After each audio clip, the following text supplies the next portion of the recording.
Everyone, welcome to our channel Master Teacher. I am Mrs. Poonam Shalini Lal. Today I will explain you A Letter to God by G.L. Friends. Robert Frost was born in San Francisco in 1874. Robert was one of the most celebrated figures in American poetry. He died in Boston in 1963. The Road Not Taken is a poem by Robert Frost, published in 1916 as the first poem in the collection Mount Interval. Its central theme is the divergence of paths, both literally and figuratively. Although its interpretation is noted for being complex and potentially divergent, it is one of Frost's most popular works. The Road Not Taken is a narrative poem. It consists of 4 stanzas of 5 lines each. Let's start. Two roads diverged in a yellow wood, and sorry I could not travel both. And be one traveller, long I stood, and looked down one as far as I could, to where it bent in the undergrowth.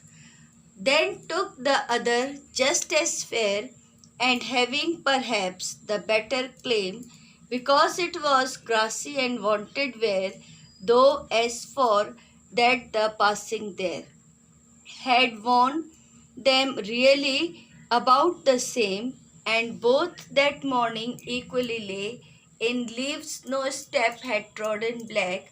Oh, I kept the first for another day, yet knowing how way leads on to way, I doubted if I should ever come back. I shall be telling this with a sigh, somewhere ages and ages hence. Two roads diverged in a wood, and I took the one less traveled by, and that has made all the difference. Now the word meanings. Diverged means separated and took a different direction. Yellowwood means a forest with decomposing leaves.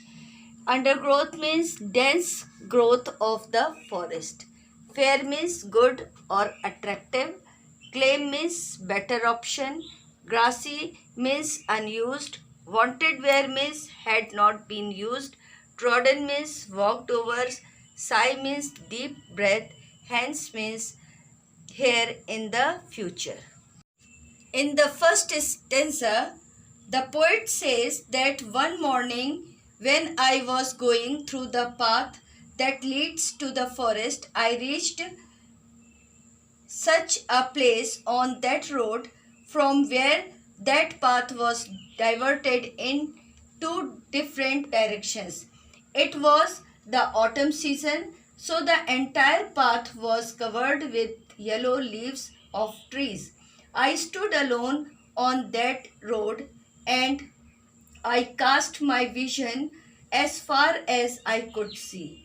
That path went ahead and got covered with thick bushes. I was the only traveler on that path, and sorry I could only walk one way.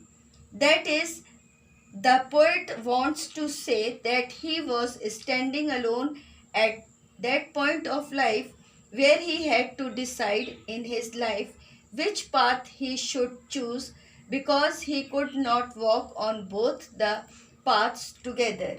That is, he could not move from forward with two different challenges in his life. That is why he had to accept a challenge. In second stanza, the poet says, then I saw that other path. It was also a good and attractive as the former. Then I chose the path on which fewer people walk, but that road was covered with grass. Very few people walked on that path, and this path was also challenging for me. Third stanza, and both that morning equally lay In leaves no step had trodden black. Oh, I kept the first for another day, yet knowing how way leads on to way, I doubted if I should ever come back. In this stanza, the poet says that that morning both roads were equally covered with leaves and there were no signs of anyone walking on it. So I left the first path for another day to know where this second path would take me. I accepted that challenge and I walked, but I still have my doubts. Will I ever return this path or will I have to come back? In the last stanza, the poet says, I shall be telling this with a sigh. Somewhere, ages and ages hence, two roads diverged in a wood, I took the one less travelled by, and that has made all the difference. In this stanza, he says, I will tell this experience with deep breaths in future, that I reached a bend in that forest where that road was going in two different directions. I chose one of those roads on which fewer people were traveling. It was a challenge for me that I accepted, and this challenge also made a difference between the two paths or choices, and I do not regret it. That is, poet accepts this reality in the last two lines of his poem when he made a choice in his life and accepted that challenge with him, which he had to face because of walking on that path. He wanted to do something different in his life. So he chose the path on which few people walk. But now he has no regrets because he chose the right path. Question is, what are the poetic or literary devices of the poem? First is metaphor. The whole poem is an extended metaphor and the road acts as metaphor for life. Second is imagery. Imagery in first line of first stanza, because imagery is the literary term used for language and description that appeals to our five senses. Second is anaphora. Anaphora is a figure of speech in which words repeat at the beginning of successive clauses, phrases, or sentences. Anaphora is in the first stanza here and is repeated at the beginning of second, third, and fourth lines. Next is simile. A simile is a figure of speech that makes a comparison showing similarities between two different things. Unlike a metaphor, a simile draws resemblance with the help of the words like or as. Therefore, it is direct comparison. Here, simile is in first line of second stanza, just as fair. Next is hyperbole. Hyperbole is the use of exaggeration as a rhetorical device or figure of speech. In poetry, it emphasizes, evokes strong feelings and creates strong impressions.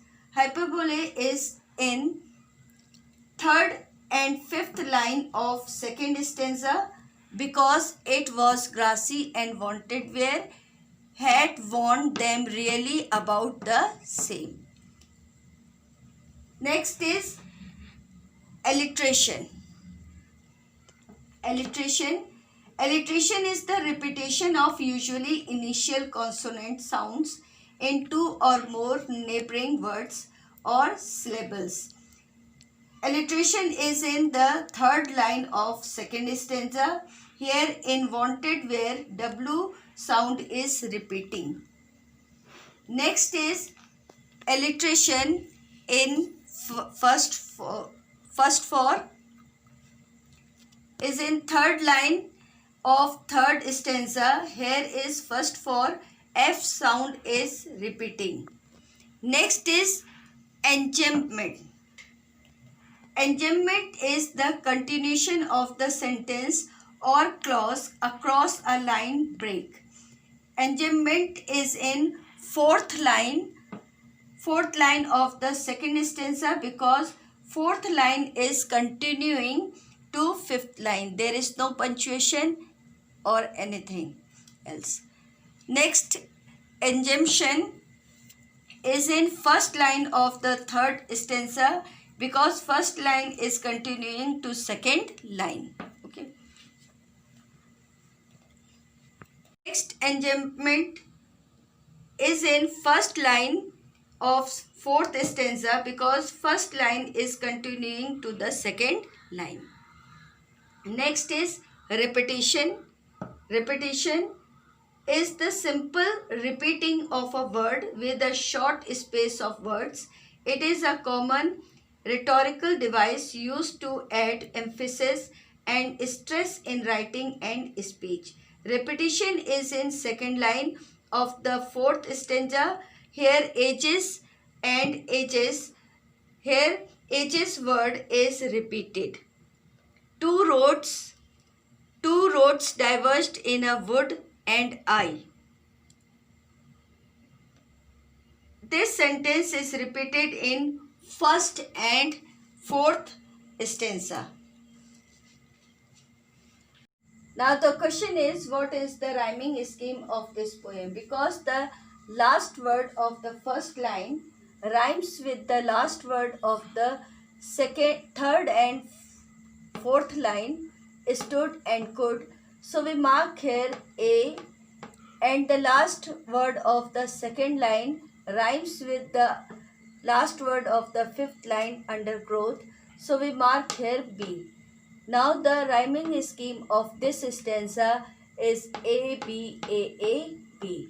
In second stanza, the last word of the first line rhymes with the last word of the third and fourth line. So we mark here C, and the last word of the second line rhymes with the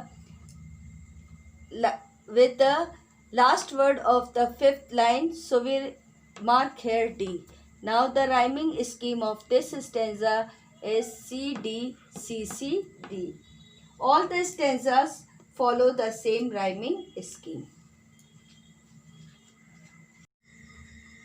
first stanza में कवि कहते हैं कि एक सुबह जब मैं उस रास्ते से जा रहा था जो जंगल की ओर जाता है, तो मैं उस रास्ते पर एक ऐसी जगह पर पहुंचा जहां से वो रास्ता दो अलग अलग दिशाओं में पड़ गया। क्योंकि इस समय पतझड़ के मौसम का था, इसलिए पूरा रास्ता पेड़ों की पीली पत्तियों से ढका था। मैं उस रास्ते पर अकेला खड़ा था। जहां तक मैं देख सकता था मैंने अपनी दृष्टि दौड़ाई, वो रास्ता आगे जाकर घनी झाड़ियों से ढक गया था। उस रास्ते पर मैं अकेला यात्री था और माफ़ करना, मैं सिर्फ एक ही रास्ते पर चल सकता था। अर्थात कवि कहना चाहते हैं कि वो जीवन के उस मोड़ पर अकेले खड़े थे जहां उनको अपने जीवन में निर्णय लेना पड़ा कि वो किस रास्ते को चुने, क्योंकि वो दोनों रास्तों पर एक साथ नहीं चल सकते थे। दूसरे स्टेंजा में कवि कहते हैं, तब मैंने उस दूसरे रास्ते को देखा और वो भी उतना ही अच्छा और अट्रैक्टिव था जितना पहले वाला था, परंतु उस रास्ते